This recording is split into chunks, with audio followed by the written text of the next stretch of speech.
오늘 말씀의 제목은 교회의 하나됨이란 이런 제목으로 말씀 나누기를 원합니다. 바울이 12장에 들어서면서부터 이제 은사에 대한 이야기를 계속하고 있습니다. 고린도 교회 성도들이 은사에 대해서 굉장히 오해를 하고 있어서 이것을 교정해 주기 위함인 것이죠. 교회 안에 분명하게 다양한 은사가 나타났고 이 나타남의 그 목적은 은사 자체에 있는 것이 아니라 성령 하나님의 역사하심으로 은사가 나타난 것이고 성령 하나님의 사역은 삼위 하나님을 드러내시는 것이다 라는 것을 분명하게 바울 선생이 이야기를 했습니다. 그러니까 은사 자체가 드러나는 것은 은사 자체가 목적이 아니라 삼위 하나님이 온전히 드러나시고 그 가운데 계신다 라는 것을 드러내 보여주는 것이라는 것이죠. 그러니까 성령의 다양한 은사가 교회 안에 발견되어지는 것은 그리스도와 성령 하나님의 임재하심과 사역하심임을 우리가 알 수 있다는 것입니다. 그러니까 은사를 받은 자는 자신을 드러낼 수가 없어요. 여기서 은사라는 것은 은사라고 말하는 정의는 어떤 것이냐면 어떤 방언하고 어떤 신비적인 은사만을 말하는 것이 아니라 우리가 잘 아는 가르침에 대한 은사라든지 어떤 우리가 이미 갖고 있는 모든 것들을 포함한 것이죠. 그러니까 교회 안에서의 자신의 은사가 드러나는 것은 자신이 아니라 온전히 삼위 하나님만이 드러나야 될 것을 분명히 바울 사도가 지난주 본문에서 계속 강조했던 것입니다. 그러니까 교회는 성도는 나에게 은사가 드러나지 않고 다른 성도들에게 은사가 드러나도 분명히 삼위 하나님께서 우리 가운데 역사하심을 기억하고 삼위 하나님을 중심으로 하나님과 함께 일치되어짐이 드러나야 된다는 것이죠. 삼위 하나님을 통하지 않고 그냥 우리끼리의 어떤 것이 드러나는 것은 교회의 하나됨이 사실은 아닙니다. 문제는 그렇게 원리적으로 삼위 하나님을 근거로 하나가 돼야 될 교회가 그렇지 않다라는 거죠. 우리가 속해 있는 교회, 우리가 속해 있는 이 한국 교회 현실 속에도 어떻습니까? 교회가 하나 될 것들을 매우 강조해요. 그래서 이 하나됨에 대한 강조는 있는데 뭐가 빠져 있냐면 삼위 하나님을 통한 하나님의 그 어떠하심을 통해서 하나 되는 그것이 우리 가운데는 없다라는 것입니다. 많이 부족하다라는 거죠. 그래서 삼위 하나님을 통해서 성도된 자들이기 때문에 그 삼위 하나님을 제외하고는 모든 성도들은 다 동등한 존재고 삼위 하나님 앞에서 그냥 죄인일 뿐인데도 우리는 삼위 하나님을 빼고 나니까 하나됨만을 강조할 수밖에 없는 것이고 하나됨을 이제 강제적으로 강요할 수밖에 없는 구조가 되고 또 하나됨이라는 것이 우리가 평화를 이룬다는 개념 어떻습니까? 남북한이 왜 지금 평화를 이루는 상태처럼 보여집니까? 힘의 원리로 인하여서 일한 것이지 결코 서로를 존중해 줌으로 있는 것은 절대 아니라는 것이죠. 그런 방식으로 교회가 존립하게 된다는 것입니다. 그래서 삼위 하나님을 빼버리는 하나됨이 얼마나 무서운지를 우리가 이미 경험하고 있어요. 그래서 교회 안에서의 갈등이 얼마나 심합니까? 성도가 성도를 속이고 사기치며 그런 방식으로 살아가는 것이 우리 삶의 방식이고 또 교회가 삼위 하나님으로 말미암은 하나됨을 드러내 보이지 않기 때문에 이 땅에서의 한 공동체성을 발견하기가 너무 어려운 시대를 우리가 살고 있는 것입니다. 그래서 교회가 어떻습니까? 하나됨만을 강조해요. 삼위 하나님을 통한 하나됨이 아니라 하나됨만을 강조한 것이 뭐예요? 우리가 잘 아는 WCC 일치운동이 바로 그런 거죠. WCC 일치운동이 무엇입니까? 교회의 일치만을 강조하지 하나님을 우리가 어떻게 섬기고 하나님 앞에서 우리가 어떤 정체성을 갖고 있는가 이 정체성을 배제한 교회의 하나됨만을 이야기하는 거예요. 그러니까 우리가 같이 형제라 할 수 없는 교회들까지도 다 포함해서 그런 일치운동을 벌이고 있는 것입니다. 그래서 우리가 거기에 용인할 수가 없는 것이고 거기에 가담할 수가 없는 것이죠. 이러한 방식의 하나됨이 지금 우리 가운데 있고 우리가 그런 식으로 하나됨을 주장하는 경우가 많이 있습니다. 아직은 우리가 규모가 작고 우리가 의도적으로 노력하지 않아도 교회에서 보면 누가 누구고 어떠한 상태에 있고 어떠한 상황 속에 있기 때문에 다 파악이 되니까 어려움이 없으나 우리 교회도 규모가 커지고 조직화가 되면 어떻겠습니까? 의도적인 노력함이 없이는 하나됨이 어려워요. 그런데 그 하나됨의 근거가 삼위 하나님이셔야 되는데 그렇지 않다라는 것입니다. 세상의 하나됨이 어떻습니까? 어떤 방식으로 하나됨을 추구합니까? 위계 질서에 의한 하나됨을 많이 추구합니다. 어떤 하이라키가 돼야 돼요. 높은 자가 있고 낮은 자가 있어야 돼요. 그래서 어떻습니까? 더 좋은 결과를 드러내는 사람을 더 높은 자리로, 결과를 드러내지 못하는 자리로 아랫사람으로 두는 그런 형태를 취한다라는 것이죠. 그러니까 세상에서 어떻게 합니까? 사람들끼리 능력을 비교해요. 비교해서 어떻게 해요? 잘하는 사람과 결과가 좋은 사람과 그렇지 않은 사람들을 구분해내는 거죠. 그리고 구분해낸 다음에 차별이 생깁니다. 그러면 그 차별을 이용해서 능력 좋은 자에게 권세를 주고 그렇지 못한 자에게 권세를 받게 하는 이런 위계 질서를 형성하게 됩니다. 이 위계 질서를 형성한 이후에 모든 사람이 이 피라미드 구조 속에 두게 만드는 거예요. 모든 사회 조직체가 이것을 동원하고 이것이 합당하다라고 말합니다. 당연한 것처럼 말하고 우리는 그런 식의 논리 속에서 살아가는 거죠. 그래서 나보다 능력 뛰어난 사람 앞에서 우리 어떻습니까? 말하지 않아도 내 스스로 나의 정체성을 잃어가고 내가 눈을 깔 수밖에 없고 그 나보다 뛰어난 사람 앞에서 우리가 뭘 느낍니까? 나의 초라함을 보면서 나의 그 빈약한 것들을 보면서 굉장히 괴로워한다는 거죠. 이것이 현대인들이 갖고 있는 모든 사람들의 생각이에요. 그런데 문제는 뭐냐면 위계 질서에 의한 하나됨을 교회도 똑같이 도입하고 있다는 것입니다. 교회 안에서 무엇으로 비교합니까? 직분을 누가 더 오래 가졌느냐, 또 얼마나 봉사 경력을 갖고 있냐. 조금 더 고상하게 말해보면 이런 거죠. 교리에 대한 지식을 누가 더 많이 하느냐. 어떤 교회가 교리를 바르게 가르치고 어떤 교회가 성경을 고상하게 가르치느냐.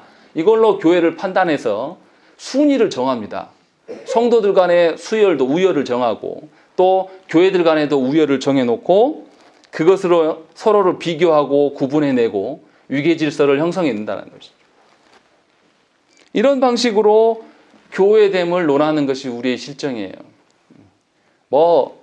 고상한 개혁교회부터 신비적인 은사주의 교회까지 다 이런 방식을 다 갖고 있습니다. 개혁주의 교회들에서는 지식에 대한 부분들로 그렇게 하고 은사주의로 어떤 신비주의는 은사의 경험들로의 근거로 인해서 이런 하이라키를 만들어 놓고 그 속에 서게 하는 거죠. 그러니까 자신보다 못한 성도가 나타나면 어떻습니까? 깔아뭉개요. 한국 사람들이 얼마나 유교적인 사고에 젖어 있냐면 나이 이거 아무 의미 없는 걸 가지고 엄청나게 그걸로 따집니다. 어느 정도냐면 처음 만난 사람한테 한 살이라도 어리면 그 한 살이 정말 1년만큼 꽉 채운 것도 아니에요. 그냥 연도 차인 거죠. 그런데 한 살만 어려도 뭐라고 합니까? 말 편하게 할게. 이거 아주 무례한 겁니다. 아주 그 사람의 정체성이 의심될 정도로 어느 정도의 사고를 갖고 있는가가 보여지는 거죠. 이것이 교회 안에도 똑같이 동일하게 통용돼요. 그래서 어떻습니까? 분명히 교회 안에서 성도됨으로 우리가 하나 되는데 어떻게 합니까? 나이 물어보고 언니 동생 하자. 이런 식으로 해서 직분으로 부르지 않아요. 계속 언니 동생 하면서 그리고 언니는 모든 것에서 뛰어난 존재, 동생은 그렇지 않은 존재로 어떠한 것이든지 그것을 붙잡으려고 하는 것이 우리의 습성입니다. 이러한 잘못된 하나됨을 우리가 누리고 있고 이것을 포기하지 않는다는 것입니다. 그래서 교회 안에서 누구보다 항상 우열을 가리기를 좋아하고요. 자기보다 더 우월한 사람들 앞에서 어떻게 합니까? 자기의 초라한 모습을 보면서 위축되는 거예요. 그리고 자기보다 더 낮은 사람들 앞에서 어떻게 해요? 과시하는 거죠. 자기 자랑하는 것이고. 이런 방식으로 교회를 세워간다는 거죠. 문제는 이렇게 서로를 비교하고 구분해서 차별을 만들어내고 위계 질서를 강조하는 거면 그 안에서 어느 누구도 삼위 하나님이 주시는 평안함을 누릴 수가 없어요. 생각을 해보세요. 누구만 가장 평안함을 누리겠습니까? 피라미드 구조에서 제일 상층에 있는 부. 근데 이 상층에 있는 사람들도 누리는 평안함과 기쁨이 언제겠습니까? 잠깐이에요. 아들 자랑을 했는데 이 아들이 사고를 쳐버렸어요. 그럼 어떻겠습니까? 위계질서의 상층부에 있다가 어떻게 해요? 바로 밑으로 꼬라박는 거죠. 하나님이 주시는 평안함이 아니에요. 하나님이 주시는 평안함은 영원한 것이에요. 잠시 있다가 사라지는 그런 것이 아니란 말이죠. 그런데 우리는 그것을 즐겨하고 그것을 자랑하기 좋아한단 말이죠. 그런 방식으로 교회의 조직을 세우려고 한다는 겁니다. 다시 말하면 이런 위기 질서에 의한 하나됨을 강조하면 교회 전체 구성원들 중에서 하나님이 주시는 평안함을 누릴 수 있는 사람은 아무도 없습니다. 한 사람도 그 안에 하나님의 평안함을 누릴 수가 없다는 것이죠. 최정점에 서 있는 사람도 어떻게 해요? 언제 자기 자리가 뺏길지 몰라요. 그러니까 늘 불안하고 자기 자리를 뺏기지 않기 위해서 어떻게 하겠습니까? 늘 감정적으로 곤두세워져 있을 수밖에 없는 것이죠. 그러니까 교회에 오면 어떻습니까? 편안하고 좋은 것이 아니라 내가 실수할까 봐, 내가 남에게 잘못 비춰줄까 봐 그 염려만 하지 삼위 하나님께서 베푸시는 평안함을 누리는 것이 아니에요. 경직되어지고 서로에게 자신을 감추느라고 정신이 없고 자신의 있는 모습 그대로 삼위 하나님께서 우리를 받아주시고 성도되게 하셨는데 우리는 서로에게 서로를 속이면서 거짓된 삶을 하나 되지 않은 공동체의 전형을 보여준다는 것입니다. 그러니까 잘 아셔야 돼요. 우리가 아무리 신앙 경력이 많고 교회 안에 경험들이 많고 또 우리가 아무리 성경적인 지식이 많고 교리적인 것들을 안다고 해도 하나님 앞에서 하나됨을 누리지 못하면 우리는 평안함을 누릴 수가 없는 존재예요. 교회에 대해 하나됨은 그런 방식이 되어지지 않는다는 것이죠. 고린도 교회가 이런 것을 갖고 있는 거예요. 분명히 교회 안에 은사가 있습니다. 은사가 있고 성찬을 시행하는 교회예요. 그런데 어떻습니까? 그 교회 안에 은사로 인하여서 불평등이 존재하게 되고 성찬을 시행했는데 어떻습니까? 가난한 자와 부자가 뭔가 위기 질서가 생기고 부자들이 먼저 먹고 나오는 구조, 그리고 가난한 사람들은 애찬식을 했으나 식사를 했으나 배고픈 상태, 이것이 고린도 교회 안에 있었다는 것입니다. 그러니까 고린도 교회가 얼마나 경직되었고 고린도 교회가 얼마나 서로에게 누르고 눌리는 이런 형국으로 되어 있었겠습니까? 그래서 바울 사도는 그 교회를 향하여서 교회됨이 뭐냐, 하나됨이 무엇인가를 다시금 강조하고 있어요. 앞서서 지난주에 했던 본문에서는 한몸됨을 강조했다라면 오늘 본문에서는 한몸되게 하신 그분이 성령님이신데 성령님께서 교회 안에 다양한 지체를 두셨다. 또 다양성에 대한 이야기를 하면서 교회 하나됨이 도대체 무엇인가를 설명해 주고 있다는 것입니다. 그럼 이제 한 절씩 보시죠. 12절 말씀 우리 한번 읽어보겠습니다. 읽겠습니다. 시작. 많은 지체가 있고 몸의 지체가 많으나 한 몸과 같이 그리스도도 그러합니다. 예, 여기 바울이 이제 몸의 비유를 통해서 한몸됨을 이야기를 합니다. 뭐 너무 이 비유는 너무 잘 알아서 잘 아실 거여서 설명할 필요가 없을 거예요. 그런데 여기에 좀 어울리지 않는 게 나와요. 우리 몸이 한 몸이고 여러 지체가 있는데 그런 것처럼 그리스도도 그러하시다. 이거 바뀌어야 되지 않습니까? 그리스도께서 그러한 방식이기 때문에 너희도 그래야 된다 이렇게 설명해야 되는데 바울은 뒤집어서 설명을 하고 있는 거예요. 이거 무슨 이야기하고 있는 걸까요? 12절에서 그리스도도 그러하니라 라고 이 말씀하신 그리스도는 도대체 누구를 말하는 걸까요? 그리스도로 인하여 그리스도의 몸된 교회를 이야기를 하고 있는 겁니다. 그러니까 엄청난 은혜를 이 한 구절에 포함해 있는 거예요. 우리가 몸이 하나인 것처럼 또 몸 안에 지체가 여럿 있는 것처럼 그리스도도 우리에게 그런 방식으로 행해 주신다. 이 말은 무엇입니까? 우리가 성도됨이 그리스도께서 저 고결하고 아주 높은 위치에서 우리보다 오라고 하시는 것이 아니라 우리한테 찾아오셔서 우리의 눈높이에 맞춰주셔서 우리 방식대로 그리스도의 교회됨을 보여주시고 입증해 보이고 있다는 거죠. 그런 식으로 우리가 교회의 하나됨이 됐고 성도가 되었다는 거예요. 그런 식으로 우리가 그리스도의 몸이 되었음을 말하고 있다는 것입니다. 우리같이 더러운 것들을 위하여서 주님이 이 땅에 오셨어요. 그리고 고난당하시고 죽으시고 부활하셨단 말이죠. 순전히 우리를 위하여서 전혀 깨닫지 못하는 아무리 말씀을 전해도 듣지 않는 우리들을 향해서 자신을 내어주시고 우리 같은 존재가 되어주셔서 우리와 함께 머리가 되어주시고 몸이 되어주셨다는 것입니다. 이것을 바울이 이야기를 하고 있는 거예요. 그러니까 교회의 하나됨을 이야기할 때 얼마나 우리가 감사해야 되며 하나님 앞에 우리가 얼마나 헛된 존재인가를 발견하셔야 된다는 것입니다. 분명히 교회의 하나됨의 근거는 그리스도로 인한 것이다 라는 것을 이런 식으로 입증해 주고 있는 것입니다. 그러니까 그리스도로 인하여 하나 된 자들이 교회이기 때문에 그리스도의 몸이기 때문에 성도된 교회된 우리들은 어떻게 해야 됩니까? 그리스도를 닮아가야 되는 것이 정상적인 것이죠. 우리가 하나됨의 근거가 그리스도 때문이라는 것이지, 내가 여기 와서 누구와 친하고, 또 내가 우리 교회 안에서 누구하고는 친척이고, 또 누구하고는 어떤 관계가 있고, 이런 관계로 하나됨을 말해서는 곤란한다는 거죠. 한국 교회에 하나됨을 이야기하면 전부 관계예요. 관계가 중요하지 않다라고 말하는 것은 절대 아닙니다. 중요하죠. 그러나 그리스도로 인한 그 하나됨을 빼놓고 관계만을 이야기하는 것은 교회가 아닙니다. 세상에서 말하는 위기질서의 하나됨을 추종하는 것뿐이에요. 안 그런 척하면서 그것을 추종하고 그렇게 되기를 소망하는 거예요. 그런 사람들이 모이면 어떻게 됩니까? 자기를 포기하지 않아요. 자기를 조금만 무시하거나 자기의 어떠함이 발견되고 그것을 확인되면 어떻습니까? 교회를 떠나가죠. 그래서 교회 떠난 분들의 특징이 뭡니까? 하나님 때문에 교회 떠나간 사람 극히 드물어요. 전부 사랑 관계 때문에 교회를 떠나가는 것이죠.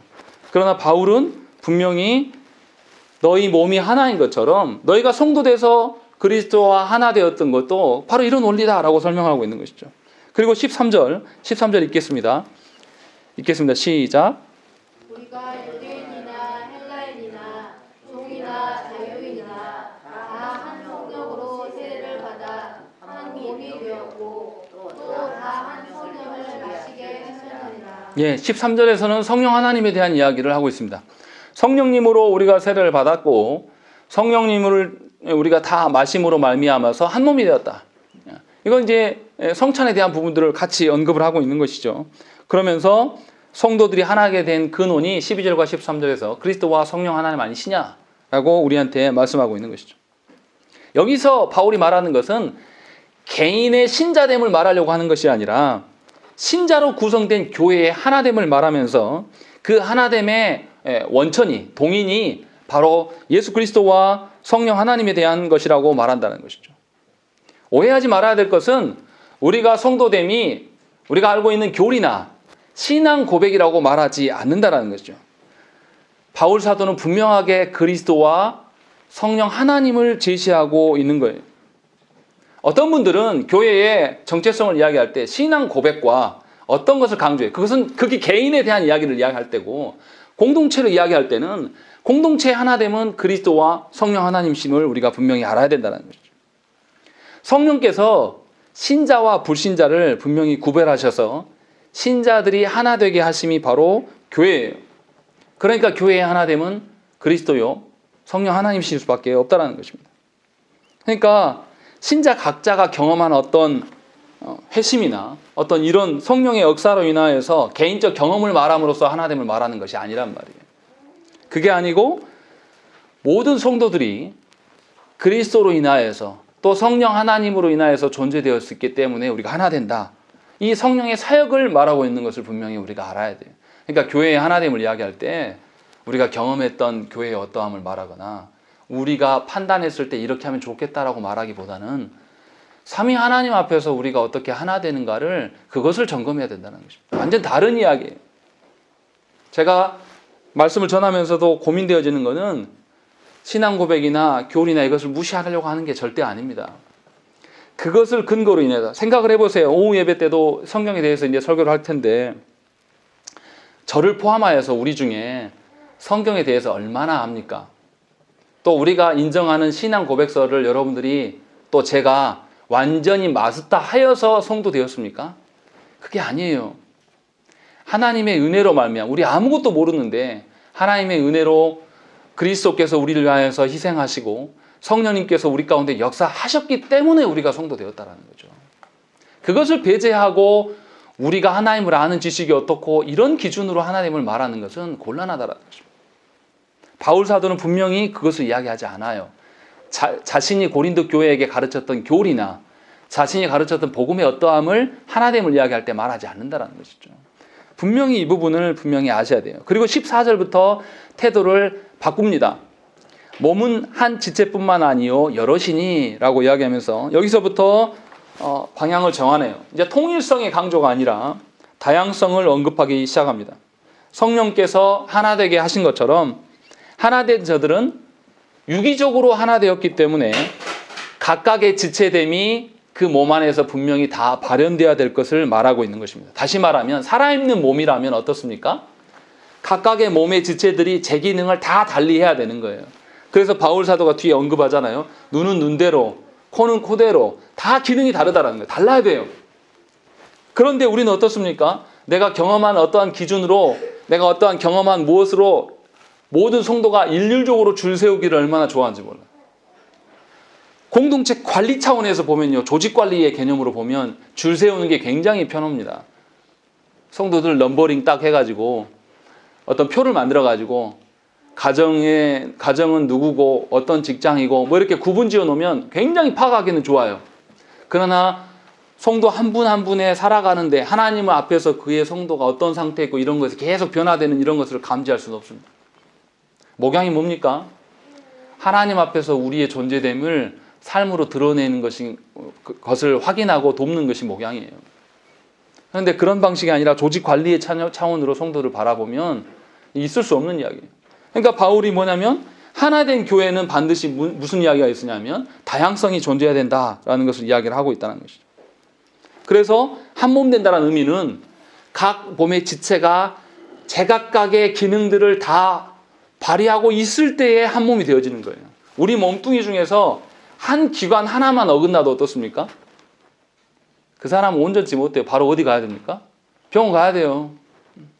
조금만, 여러분 손가락에 가시 하나, 그 작은 보이지도 않는 가시 하나 박혀도 어떻게 해요? 일할 때 계속 신경 쓰여요. 뭔가 장애가 생긴단 말이죠. 그러니까 교회의 하나됨이라는 것은 통일성이 있어야 돼요. 그리스도로 성령 하나님으로 인한 통일성이 있어야 되지만 동시에 뭐가 있어야 됩니까? 성령 하나님께서 우리에게 부여하신 각각의 그 기능들이 우리 가운데 다 있어야 된다는 것이죠. 그것을 지금 사도 바울이 이야기를 하고 있는 것이죠. 다양성이 목적이 되어야 한다고 말하지는 않아요. 그러나 삼위 하나님 되심을 드러내기 위하여서 우리의 다양한 각각의 기능들이 존재해야 된다는 것이죠. 생각을 해보세요. 교회 안에 다 목사라고 해보세요. 그럼 누가 설교의 은혜를 받겠습니까? 목사님들이, 선배 목사님들, 저는 해본 적이 없는데 하나같이 하는 이야기가 신학교 신대원 학생들한테 가서 설교하는 것이 제일 어렵다고 이야기해요. 왜 그렇습니까? 다 목사 될 놈들이거든요. 그래서 어떻게 해요? 설교 앞에 겸손히 서는 게 아니라 평가하고 있어요. 또 교회 안에 전부 장로만 있다고 해보세요. 어떻게 되겠습니까? 또 교회 안에 권사들만 다 있다고 그러고 교회 안에 전부 다 집사들만 있다고 생각했어요. 제가 한 단편적으로 그냥 예를 드는 건데 이건 합당하지 않은 거예요. 분명하게 하나님께서 우리를 다양하게 존재케 하셔서 그렇게 해서 우리가 하나됨을 드러낼 수 있는 것이죠. 그렇다면 이제 어떻게 다양해야 되느냐라는 것을 21절부터 이야기하는 거죠. 21절 한번 읽어보겠습니다. 어떻게 다양해야 될지를 바울이 설명을 하고 있습니다. 읽겠습니다. 시작.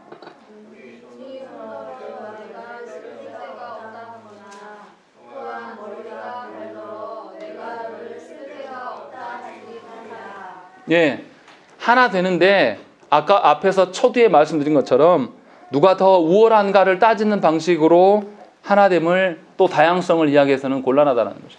달라야 되는 거예요.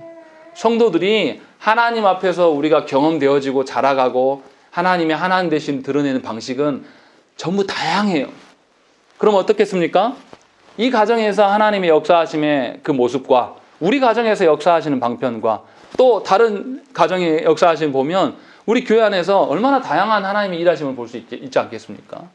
그래서 우리가 하나 되어 있고 그 하나됨을 누릴 수 있는 거예요. 내가 경험했던 방식대로 그대로 될 것이다 우리가 착각해서 교회에서 뭐 합니까? 우리가 선생 노릇하려고 하는 거예요. 교회 오래되면 어떻게 해요? 자기가 교회를 오랫동안 있어 봤는데 이것은 이렇게 해야 돼 이런 말하기 좋아하는 거예요. 그러나 그렇지 않아요. 삼위 하나님께서 우리에게 역사하시고 각 가정마다 역사하시는 방편은 다 다릅니다. 그것을 인정할 줄 알아야 된다는 거예요. 그렇지 않고 천편일률적으로 이렇게 서열을 세우는 것, 획일적으로 하나 되게 하시는 것, 이것은 하나됨이 아니란 말이에요. 그렇게 되면 어떻습니까? 이 획일적으로 하나 되게 하면은 그 구조 속에 억지로 집어넣어야 돼요. 들어가기 싫은 사람에게. 그러면 어떻게 돼요? 마음에 갈라짐이 생기고 분쟁이 생기고 다툼이 생길 수밖에 없는 거예요. 그러면서 뭐라고 합니까? 다툼이 생기니까 네가 무슨 권세로 지금 나한테 가르치냐? 당신이 뭔데 나한테 선생질하냐? 라는 것들을 이야기하는 거예요. 우리 젊은이들이 왜 교회에서 사라집니까? 우리가 그런 방식으로 서 있기 때문에 그래요.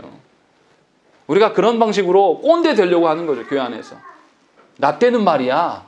나 때는 말이야 하면서 하나님의 현존하심에 대해서 하나님이 그 영혼에게 역사하심을 제외하고 자신의 경험과 자신의 추정치로 청년들에게 어떻게 하려고 하는 이런 태도들. 이게 합당하지 않다라는 것이죠. 바울 사도는 지금 그 이야기를 하고 있는 거예요. 그래서 22절과 23절에도 계속 이야기합니다. 그뿐 아니라 더 약하게 보이는 몸의 지체가 도리어 요긴하고 우리가 몸에 덜 귀히 여기는 그것들을 더욱 귀한 것들로 입혀주며 우리 아름답지 못한 지체는 더욱 아름다운 것을 얻느니라. 이렇게 이야기를 하고 있는 것입니다. 무슨 말을 이야기합니까?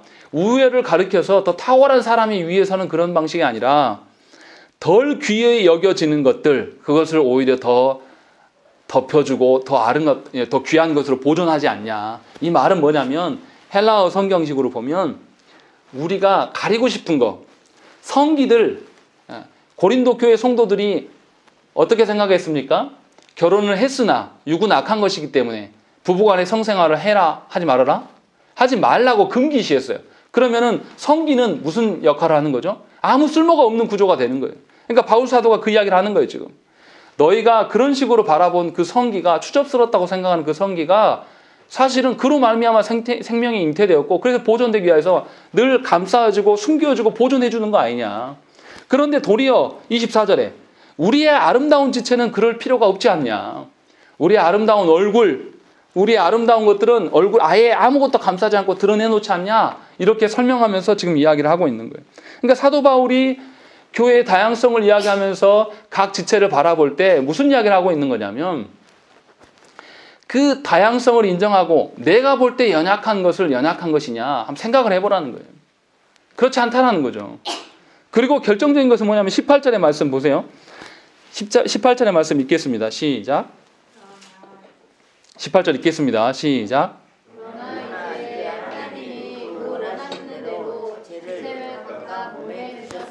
누가 그렇게 두셨다고요? 하나님께서 그렇게 연약해 보이는 존재로 하나님께서 교회 안에 두셨다라는 거예요.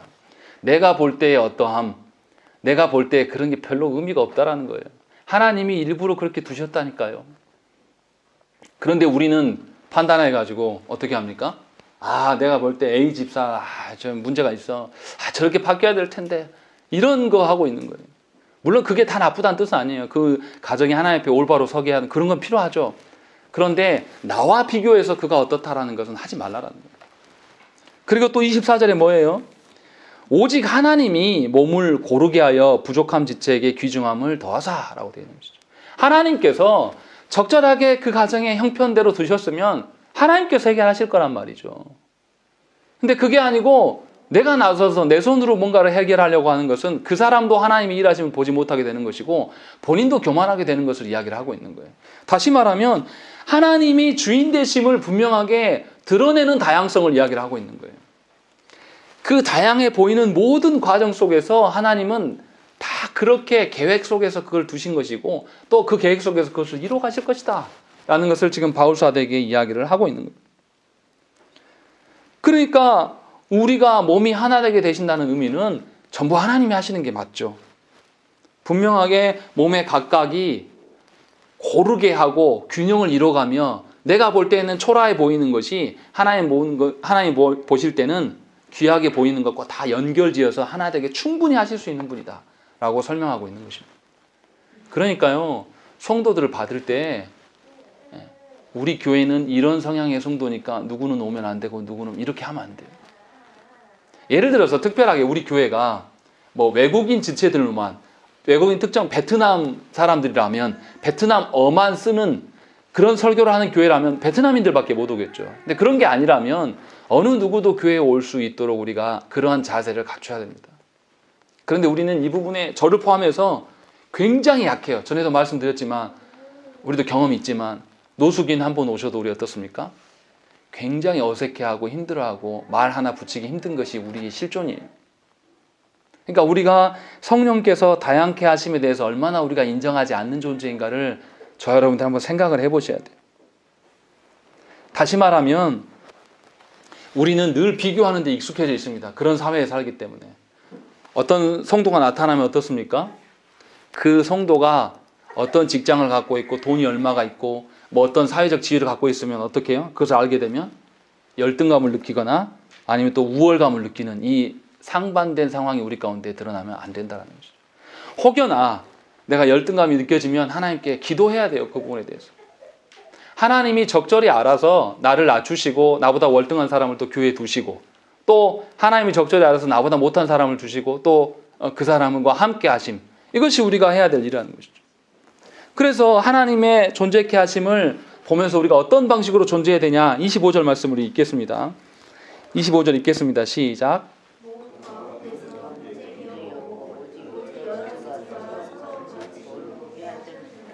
예, 분명하게 교회 안에서 하나님이 하실 것을 믿고 서로 돌보라고 말씀하고 있는 것입니다. 서로의 연약함을 지적해서 그가 더 눌러앉게 만드는 것이 아니라 서로 돌아보라는 거예요. 그러면 하나님께서 그 영혼에게 놀랍게 하시는 것을 보게 되는 거예요. 나이가 경험해보지 못한, 우리가 인생의 고난과 고통을 다 합니까? 제가 저보다 훨씬 많이 살아간 여러분들 앞에서 제 인생의 어떠함을 제가 말할 수 있겠습니까? 그럴 수 없어요. 제가 경험한 것이라고는 딱 그 상황 하에서 그 시간에 딱 그것뿐이에요. 그런데 이 경험을 근거로 인하여서 저보다 훨씬 많은 경험이 많은 연장자 성도들을 향해서 이렇게 해야 됩니다라고 말하는 게 무슨 의미가 있겠습니까? 삼위 하나님께서 우리 가운데 이렇게 하신다라는 것은 의미가 있어요. 누구나에게 다 적용이 되는 것이고. 근데 그게 아니고 내 경험을 말하고 내 어떠함을 말하는 것은 하나님께서 다양성을 베푸심을 인정하지 않는 꼴이 되는 거예요. 그렇기 때문에 그 사람의 형편과 그 사람의 상황들을 존중해 줄 수 있어야 돼요.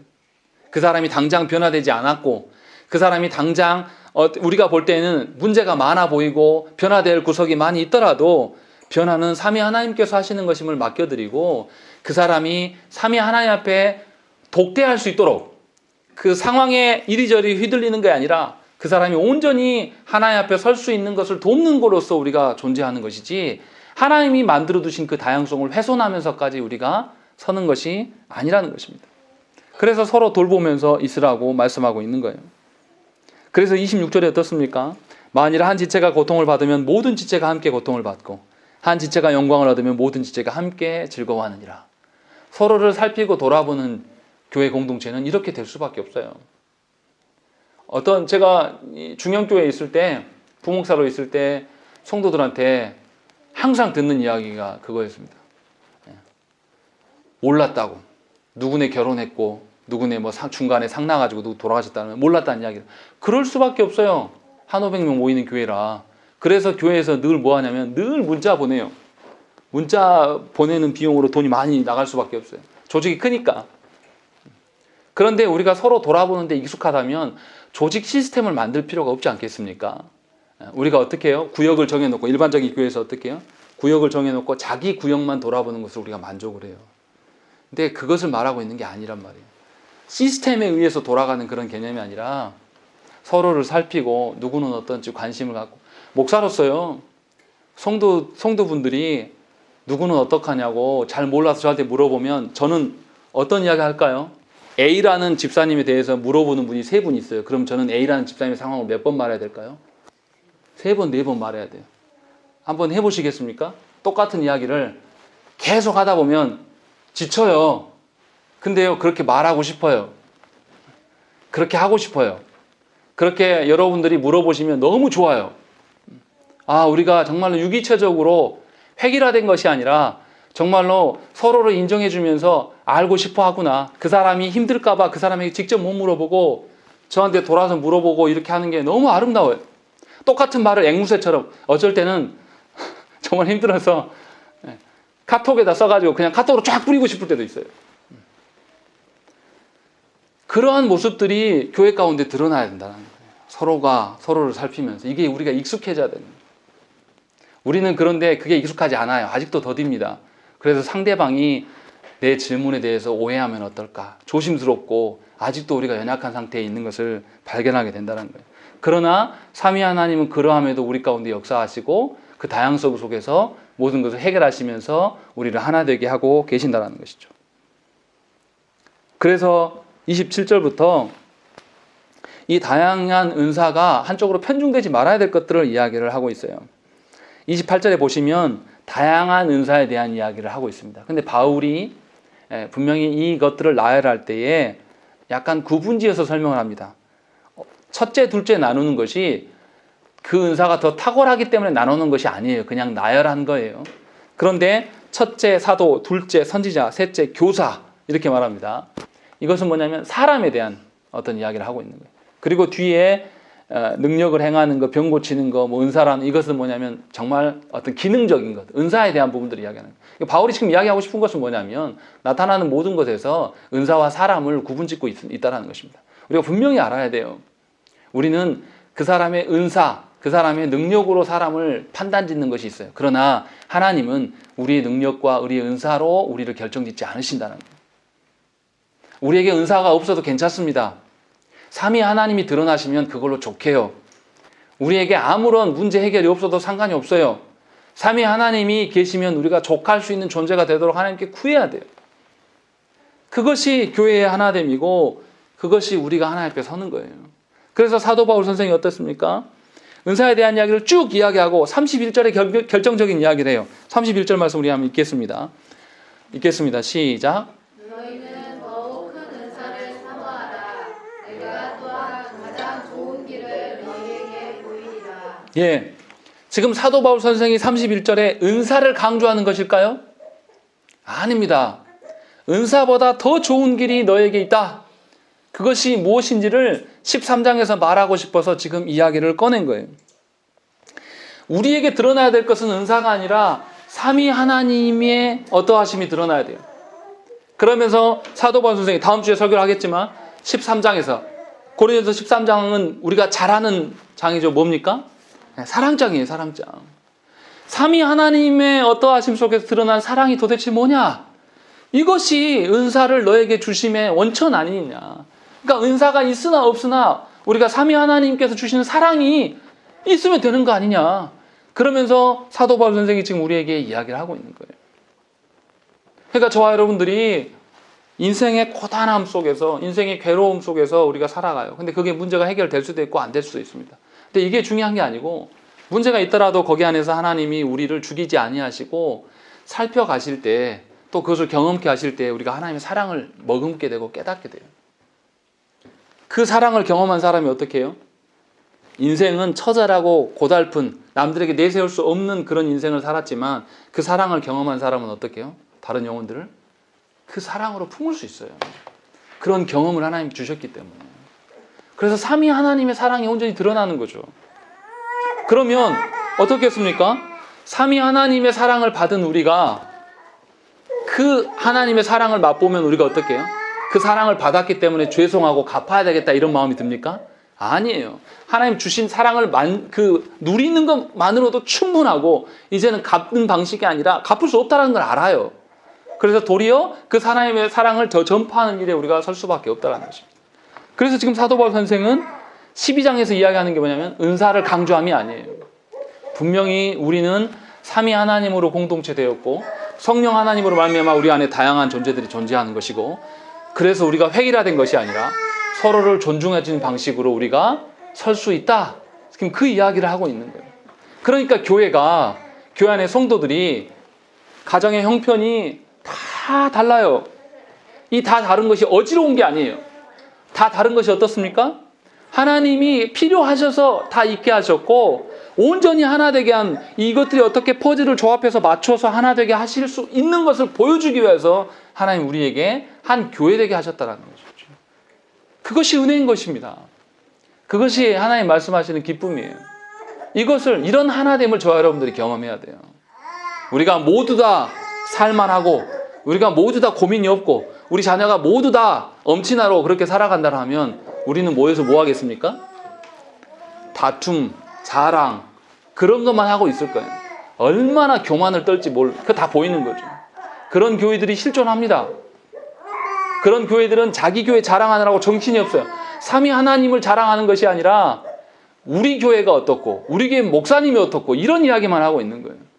그런데 교회 안에서는 사람이 드러나서는 안 돼요. 온전히 삼위 하나님만이 드러나기를 우리가 소망해야 됩니다. 목사 보고 교회 오는 것도 아니에요. 목사의 설교도 성령님이 역사하시지 않으면 쓰레기입니다. 아무 의미 없어요. 온전히 우리가 하나님만이 드러나는 그 하나됨을 추구할 수 있도록 하나님께서 오늘도 말씀을 주시고 또 그런 방식으로 우리의 다양함을 불러오고 계신다는 것입니다. 그렇기 때문에 사회에서 우리의 하나됨, 통일성을 이야기하는 그 방식을 추종하지 마시고 그 안에서 발견될수록, 우리가 언제 발견됩니까? 나보다 더 나은 가정 보면 우리가 어떻게 해요? 아, 저 가정은 뭔 복이 있어서 저렇게 살까? 나는 그렇게 못 사는데. 이렇게 자격지심 가지실 필요가 없어요. 분명히 하나님은 우리를 선하게 인도하심을 기억하시고 온전한 하나됨을 누릴 수 있도록 하나님께 구하십시오. 그리고 그런 교회 되기 위해서 우리가 소망하십시다. 하나님은 우리를 결코 버리지 않으실 줄로 믿습니다. 우리 함께 기도하겠습니다.